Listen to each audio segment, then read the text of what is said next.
Welcome to Luca is a Billionaire, where the only thing I invest in is your answers.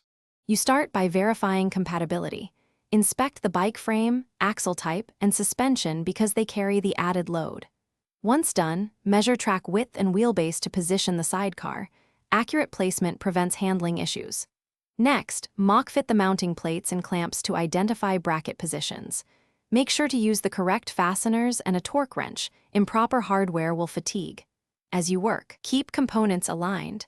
Small misalignments now become big steering problems. You now mount the sidecar frame using the prepared brackets, leaving bolts loose so you can fine-tune alignment.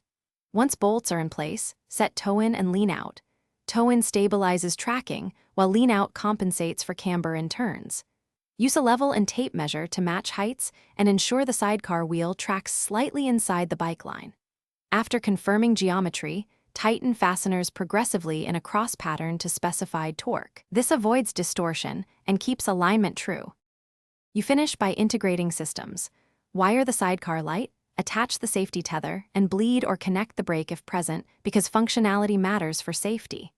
Once hooked up, perform static checks and then a short slow-speed ride to evaluate steering pull, shimmy, or vibration. Gradually increase speed and load while making small adjustments. If you notice persistent pull or vibration, stop and recheck alignment, torque values, and wheel bearings. Often the fix is a small alignment tweak or retorquing loose hardware.